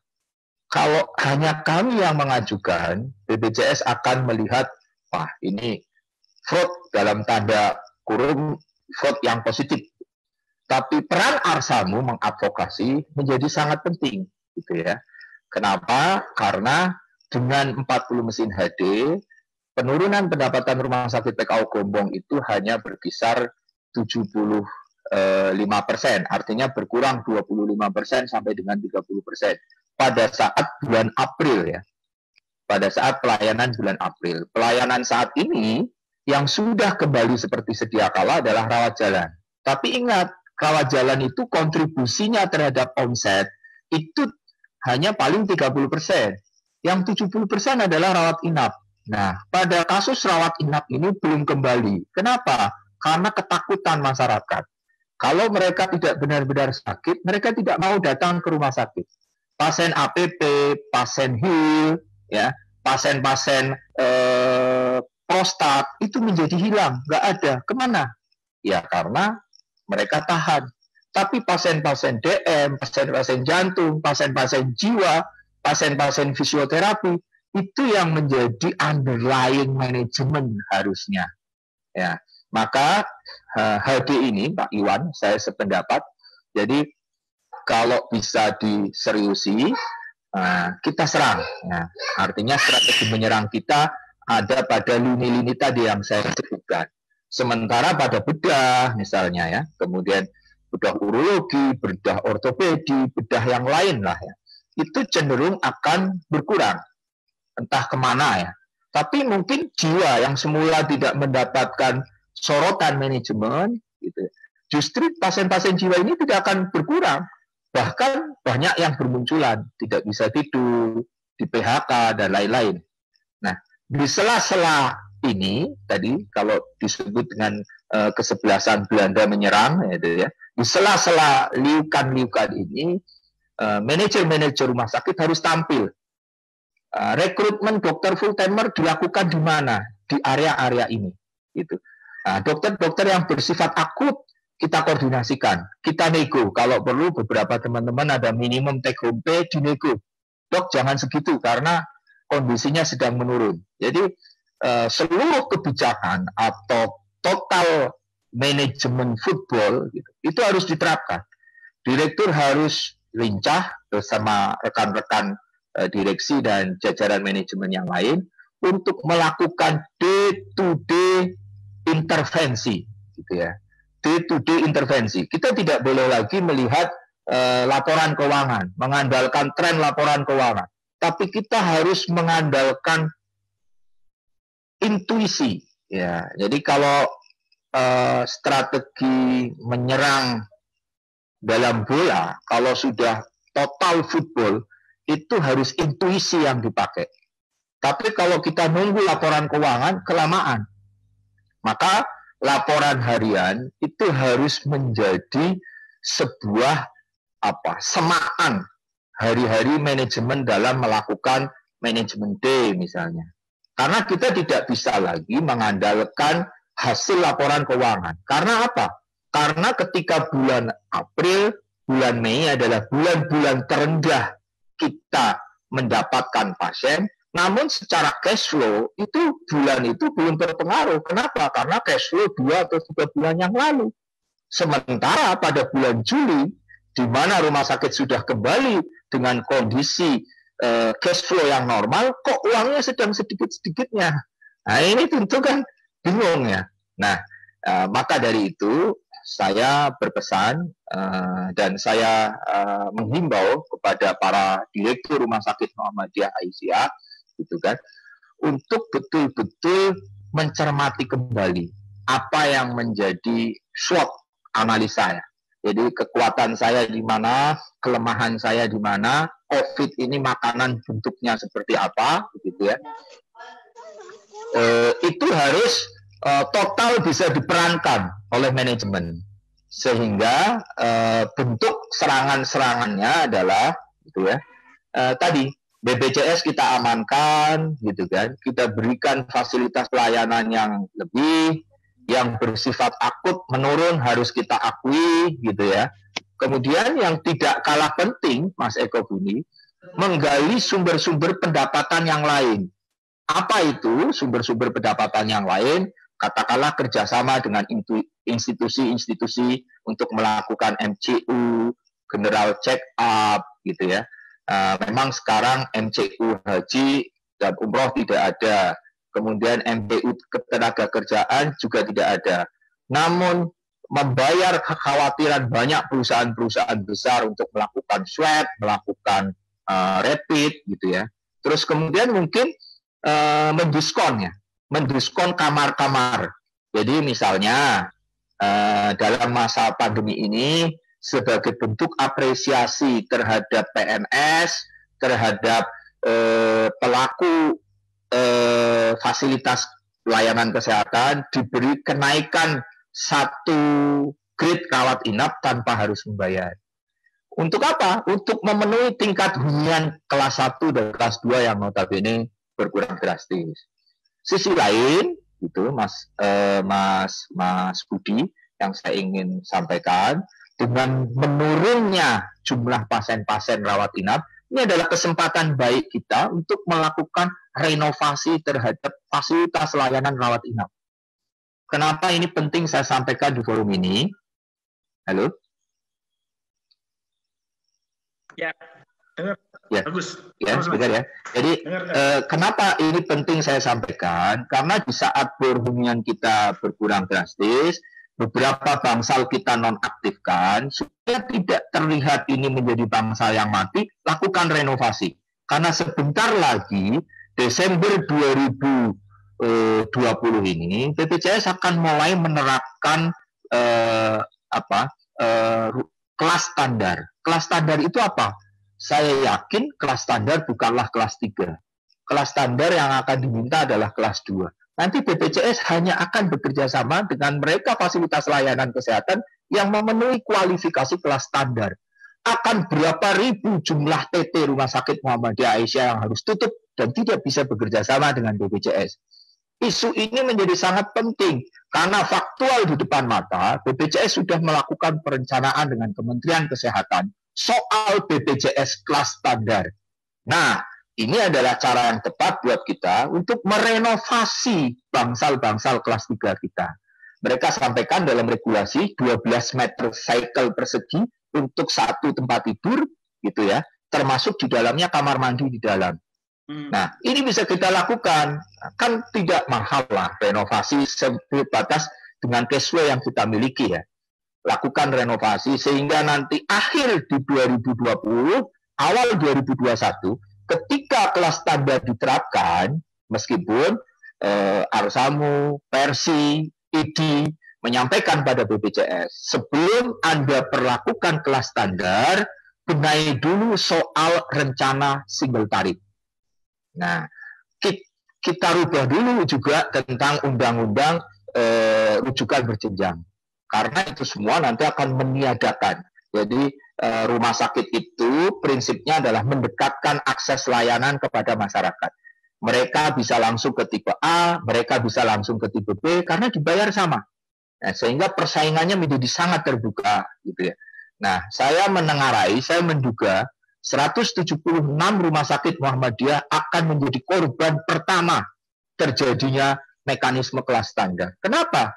Karena BPJS tentu tidak akan menerapkan who do you to kelas standar.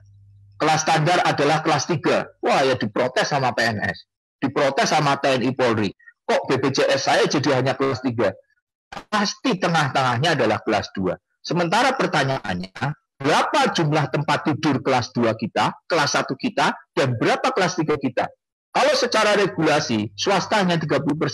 Namun kenyataannya Muhammadiyah mengalokasikan bahkan lebih dari 50% berupa kelas 3. Itu artinya apa? PKU Bantul, PKU Jogja, suatu saat akan kehilangan kelas-kelas 3-nya karena tidak bisa dipekerjasamakan dengan BPJS. Ini masalah serius yang tidak sederhana, yang harus segera bisa diadvokasi. Begitu mungkin Mas Budi, ya. Menyerang terus nih. Mantap ini ya, memang komplit di Muhammadiyah itu ya. Ada yang menjadikan garda terakhir, ada yang garda terdepan, nah sekarang yang garda di tengah ini. Dr. Faisal, silakan untuk menjawab pertanyaan Dr. Iwan tadi.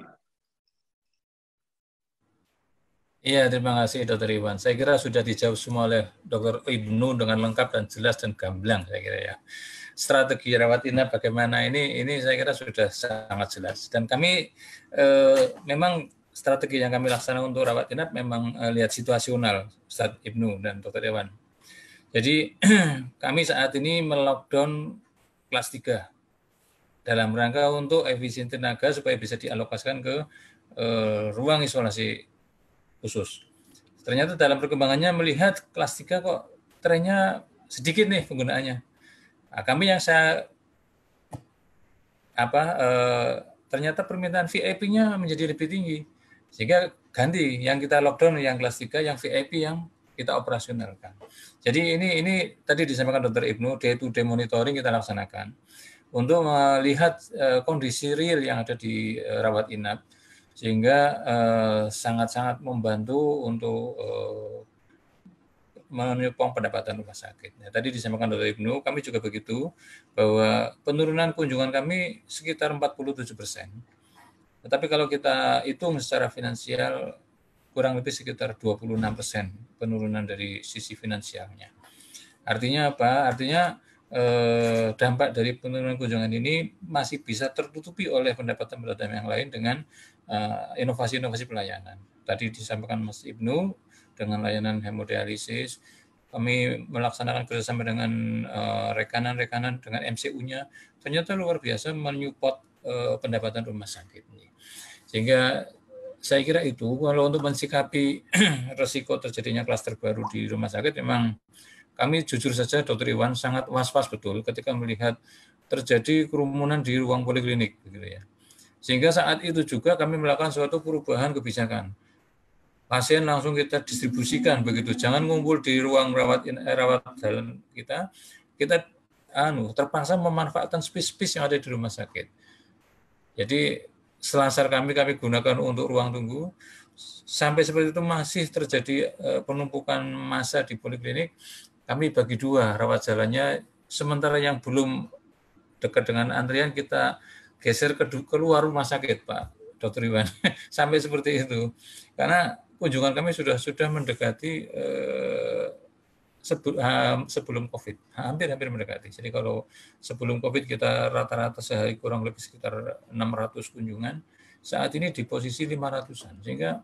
Sehingga cukup resiko kalau kita nggak melakukan inovasi-inovasi supaya tidak terjadi klaster baru di rumah sakit. Jadi itu yang kami laksanakan di antisipasi rawat jalan, tentunya dengan protokol kesehatan kami ketat kami laksanakan. Kemudian untuk rawat inap memang kami fleksibilitasnya cukup tinggi. Jadi kemarin kita yang lockdown adalah ruang VIP dengan harapan BPJS kelas 3-nya cukup tinggi. Ternyata dalam pengamatan kami utilisasinya kurang optimal sehingga yang kelas 3 yang kita lockdown kan yang ruang VIP kita operasionalkan. Sehingga begitu Dr. Iwan yang bisa kami sampaikan, tapi sudah sangat lengkap dijawab oleh Dr. Ibnu dan insya Allah menjadi hal yang cukup menarik untuk kita diskusikan. Itu Mas Budi Santoso. Ya. Baik, terima kasih Dr. Faisal. Ini masih ada Dr. Mukti yang akan bertanya, yang sudah Dr. Mukti ini dari Rumah Sakit Muhammadiyah Ponorogo juga ya kalau nggak salah ya. Ya, kami persilakan Dr. Mukti, Magister Manajemen Rumah Sakit, untuk bercerita atau mau bertanya, kami persilakan. Pak G. Oke, baik. Nah, terima kasih. Saya kira Dr. Logik masih ada kendala, mungkin lagi off, kendala jaringan. Dr. Faisal, Dr. Ibnu, dan Dr. Absor ini sebenarnya sudah lewat 15 menit, tapi saya ingin kalau ada closing dari Dr. Absor, Dr. Ibnu, sama Dr. Faisal terkait dengan harapan ke depan, baik itu kepada Muhammadiyah secara internal, bagaimana kemudian Muhammadiyah baik pusat mengorganisir ke wilayah sampai ke daerah agar kemudian peran Rumah Sakit Muhammadiyah ini semakin semakin menebar kebaikan kepada masyarakat, tapi juga tentu tidak menjadikan Rumah Sakit Muhammadiyah sendiri itu kemudian dalam tanda kutip gagal operasional dan berjalan ke depan dengan baik. Kemudian yang kedua adalah harapan pada pemerintah yang nanti bisa menjadi bagian referensi dari MCCPP Muhammadiyah untuk mengadvokasi kepada pemerintah pusat. Kami persilakan closingnya dimulai dari Dr. Absor, kemudian Dr. Ibnu, dan Dr. Faisal. Dipersilakan. Baik, terima kasih. Ada beberapa hal yang disampaikan sebagai closing. Jadi yang pertama kepada pemerintah. Ya. Jadi pemerintah ini adalah institusi yang dilihat dipedomani oleh masyarakat. Oleh karena itu di dalam membuat kebijakan-kebijakan, maka itu kebijakannya yang konsisten. Ya. Apa yang terjadi selama ini, masyarakat itu mudah termakan hoax karena memang kebijakan dari pemerintah yang tidak konsisten. Jadi sekali lagi, kalau harapan saya pemerintah buat satu kebijakan yang konsisten. Kalau kemarin PSBB dilakukan PSBB kemudian 3 kali di Jawa Timur ini gagal, Mas Budi, ya sudah mau apa lagi? Itu artinya memang tidak mampu. Sekarang kita di Jawa Timur ini ada hanya mengandalkan pada pemberlakuan protokol-protokol. Oke, nggak apa-apa protokol-protokol, tapi itu selain kebijakannya sudah jelas, tapi harus diimplementasikan dengan baik. Nah, itu yang kami harapkan, sehingga harapan itu bisa berhasil, gitu ya. Harapannya keberhasilan itu memang didapatkan dari satu rencana yang dijalankan dengan baik. Yang kedua, yang ingin saya sampaikan kepada MPKU, ya, MPKU Persyarikatan khususnya MPKUPP, memang betul apa yang disampaikan oleh Dr. Ibnu tadi, bahwa banyak kebijakan-kebijakan yang memang harus direspon ya oleh persyarikatan khususnya MPKUPP. Itu. Karena memang kebijakan ini banyak berubah dan perubahan-perubahan kebijakan itu kadang-kadang memang tidak cocok dengan lingkungan kita. Memang harus oleh karena itu MPKBP memang perlu melakukan advokasi dengan mengeluarkan statement-statement atau melakukan audiensi, bahkan bernegosiasi dengan stakeholder terutama pemerintah. Itu menjadi sangat penting memang. Nah, kami yang ada di MPK wilayah itu tugasnya apa? Mengamankan ya teknis operasional terhadap pelaksanaan kebijakan itu yang kalau kebijakan ini memang berlaku. Jadi yang tugas dari MPKU wilayah adalah melakukan koordinasi yang baik sehingga teknis pelaksanaan dari kebijakan itu bisa berjalan dengan baik dan tidak merugikan. Kami tidak punya kemampuan untuk melakukan negosiasi. Kalau kami berhadapan dengan BPJS Jawa Timur, maka mereka selalu jawab, kami ini adalah melaksanakan kebijakan. Nah, memang betul begitu. Memang betul. Oleh karena itu kami pun juga begitu. Kami bukan berarti kita harus kita pasrah terhadap satu keadaan regulasi, enggak ya. Tapi hal-hal teknis itu masih bisa kita gunakan, kita gunakan untuk membantu operasional rumah sakit. Dan yang terakhir kepada para direktur, ya apa yang disampaikan pengalaman-pengalaman dan diskusi kali ini itu memang yang cocok bisa diterapkan, yang tidak cocok ya namanya manajemen itu art seni ya, maka yang tidak cocok ya tidak dipakai, mana yang cocok dipakai, itu aja. Tapi bagi saya yang penting bahwa mari kita jalankan ya amal usaha kita ini dengan penuh tanggung jawab ya. Penuh tanggung jawab itu bagaimana? Ya kita melakukan ya memanage rumah sakit ini berdasarkan satu aturan-aturan, dasar-dasar teori yang baik gitu ya, dengan satu kesungguhan ya. Nah, itu yang harus kita lakukan dengan baik. Tapi juga hati-hati dengan prudent ya, harus dengan kehati-hatian ya. Saya bukan tidak sepakat dengan Mas Ina yang tadi harus intuisi, betul. Kalau di dalam manajemen saya pun menyampaikan teman-teman bahwa yang terakhir harus ada faktor entrepreneurship. Ya, entrepreneurship itu apa? Kita meraih suatu peluang, tapi dengan meminimalkan resiko. Ingat ya, jadi harus meminimalkan resiko. Nah, bagaimana kita meminimalkan resiko? Maka itu dasar-dasar kemampuan manajerial kita baik, ya, termasuk manajemen keuangan itu menjadi sangat penting. Itu yang menjadi yang kita selalu tekankan pada teman-teman di Jawa Timur. Tapi tentu saja itu harus ada keseimbangan ya. Kalau terlalu patuhan pada manajemen keuangan saja, itu menjadi aliran yang prudent dan konvensional. Tapi kalau nanti intuisi saja itu juga berbahaya, kecemplung nanti gitu ya, tanpa ada arah. Jadi harus ada prudent berdasarkan satu dasar-dasar keilmuan yang baik. Itu aja. Baik. Dari saya, matur suwun. Baik, terima kasih Dr. Faisal. Lanjut ke Dr. Ibnu, kami persilakan. Terima kasih Mas Budi.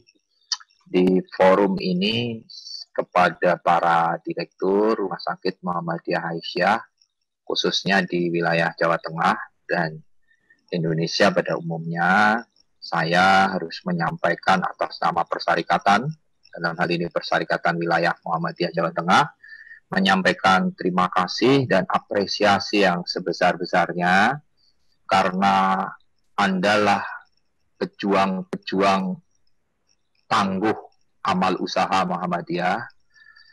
Kita harus bisa melewati titik tersulit dari perjalanan rumah sakit ini, begitu ya. Dan saya yakin Anda telah mengerahkan segala daya dan upaya agar rumah sakit kita semua masih bisa eksis. Ya. Namun sisi lain tadi yang disampaikan oleh Pak Absor betul gitu ya. Kita harus jalankan biduk perahu ini dengan lebih cermat, lebih berhati-hati, namun tetap mencari celah-celah yang terbaik. Saya pikir banyak teori, banyak kajian, banyak hal yang saya anggap saudara-saudara sekalian sangat mengerti, gitu ya. kita akan tunggu di akhir penghujung COVID ini, entah kapan. Anda adalah pemenang yang sesungguhnya, karena menjaga amal usaha kesehatan Muhammadiyah ini, baik lahir maupun batin. Kepada MPKU, Pimpinan Pusat Muhammadiyah, MCCC, dan Arsamu, saya tentu berterima kasih, apalagi dihadirkan forum-forum semacam ini. Namun saya sangat berharap dalam situasi yang seperti ini, jangan sampai pernah terjadi missing information. Karena kebersamaan itu adalah hal termahal yang harus kita kerjakan saat ini.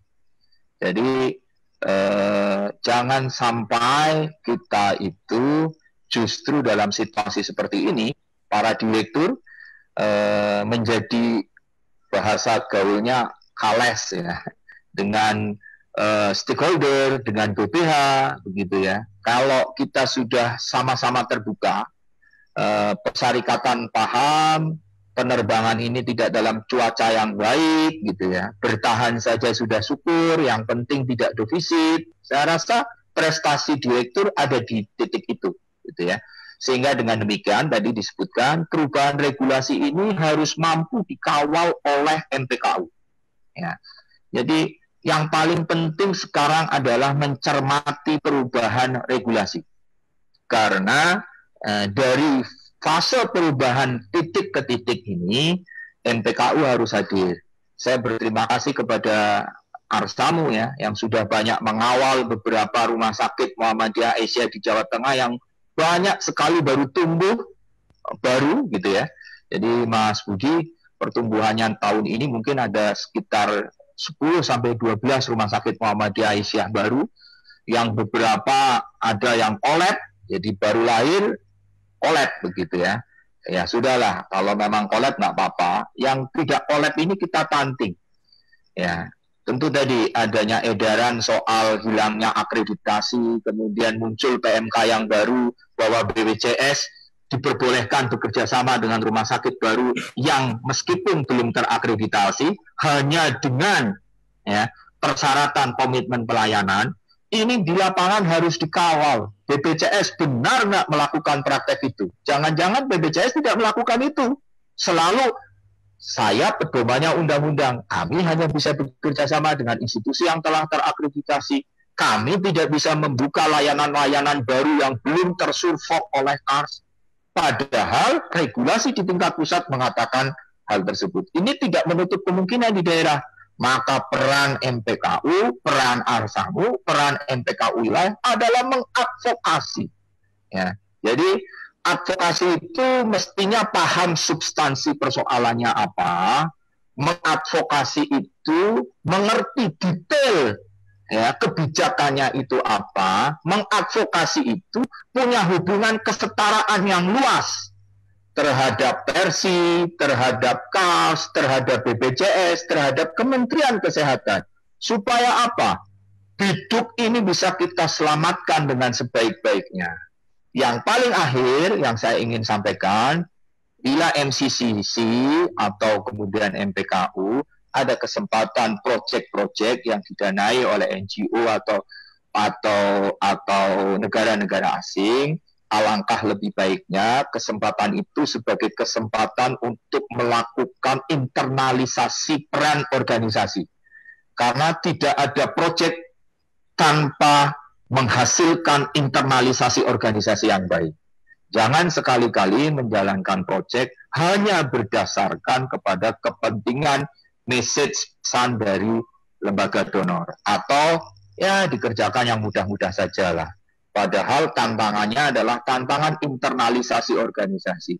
Maka LPB, MDMC, saya selalu menyampaikan di banyak kesempatan mengapresiasi, karena LPB selalu semangatnya ketika berkegiatan adalah internalisasi kelembagaan. Internalisasi kelembagaan. Itu yang harus tidak boleh dilupakan oleh MPKU Pusat. Mungkin begitu Mas Eko Budi. Mas Budi bisa terus. Oke, baik. Terima kasih Dr. Ibnu. Saya bersama dengan beliau sejak tahun 2005-6 itu ya, 2006 kalau nggak salah. Dan semangat beliau masih sama. semangat berapi-apinya itu luar biasa sekali ya. Sampai sekarang tidak kendor gitu ya, ini energinya luar biasa ya. Disimpannya di mana saya nggak tahu ya, apakah di tempat yang mana, itu luar biasa. Terima kasih. Dan terakhir sekarang ke Dr. Ahmad Faisal, kami persilakan Dr. Faisal. Ya, terima kasih. Hanya 2 kata saja Mas Budi yang kami sampaikan. Tadi sudah disampaikan Mas Ibnu dengan menyala-nyala begitu ya, sampai merah itu ya. Iya, ciri khasnya Mas Ibnu itu begitu ya. Kalau Mas Absor kan ya slow gitu ya. Jogja dengan slow-nya juga. Jadi yang pertama untuk kalau saya kan orang baik saya. Iya, saya mensuport aja lah. Bahwa kami memang agak sedih juga. Gitu ya. Ketika melihat pemerintah dengan kebijakan-kebijakan yang tadi tidak konsisten, kadang-kadang tidak konsekuen gitu ya. Memang kita berharap bahwa kita sudah berjuang semaksimal mungkin di jajaran grassroots yang di lapangan di rumah sakit ini luar biasa. Pejuang-pejuang rumah sakit untuk penanggulangan COVID ini sudah luar biasa perjuangnya. Tapi rumahnya pemerintah ini ya tadi masih iwih-iwih gitu ya kalau bahasa Jawa itu ya. Jadi ketakutan dari sisi faktor ekonomi, kalau Mas Ibnu mengatakan ya ini penting ekonomi gitu ya.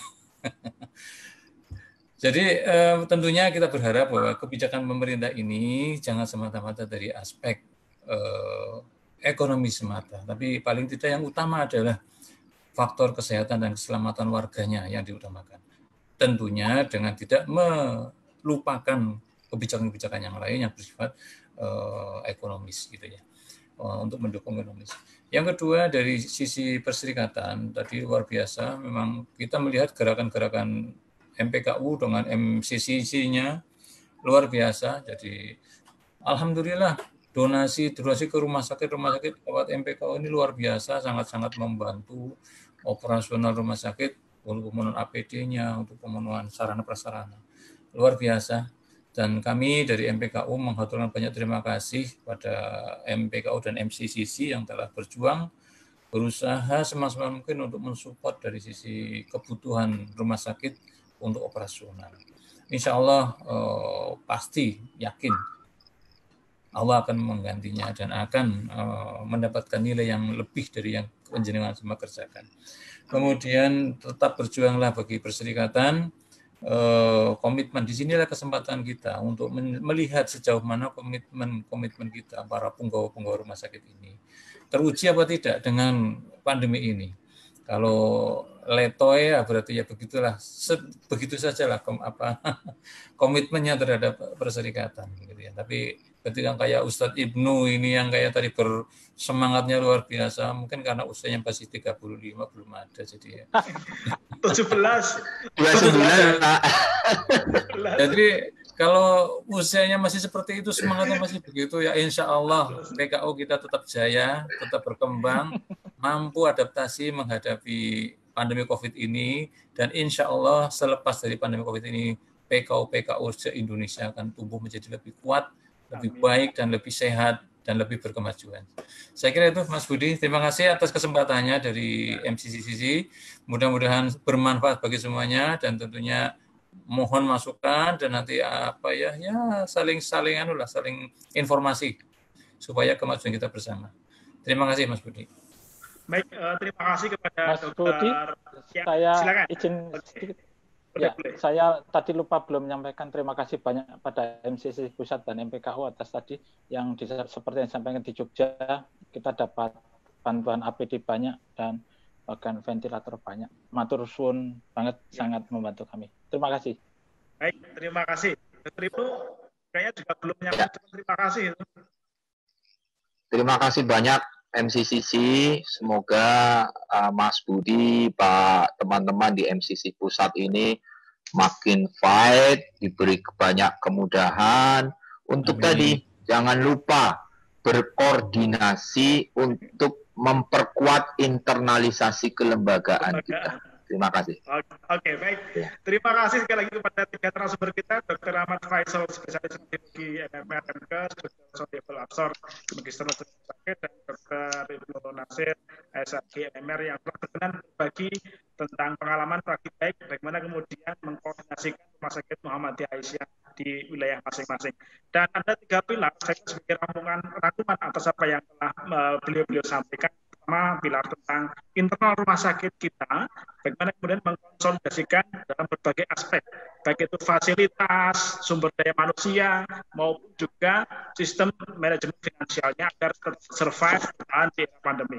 Pilar yang kedua adalah tentu di Persyarikatan Muhammadiyah dari pusat sampai dengan di wilayah daerah untuk mengkonsolidasikan pendekatan dengan masing-masing wilayah pemerintahnya masing-masing. Dan pilar yang ketiganya adalah pemerintah, bagaimana kemudian pemerintah itu mesti harus selalu berpihak pada kepentingan masyarakat, bukan kepentingan politik atau kepentingan pribadi masing-masing. Terima kasih Bapak dan Ibu sekalian yang telah menjadi bagian dari peserta diskusi kita kali ini. Semoga bermanfaat dan kita akan terus selalu berjuang, berdakwah, mensiarkan dakwah Persyarikatan Muhammadiyah melalui amal usaha kesehatan Muhammadiyah. Pantang mundur, terus menjadi bagian yang terbaik bagi kader-kader terbaik Muhammadiyah. Nun wal qalami wa yasrun. Assalamualaikum warahmatullahi wabarakatuh. Waalaikumsalam. Waalaikumsalam warahmatullahi wabarakatuh.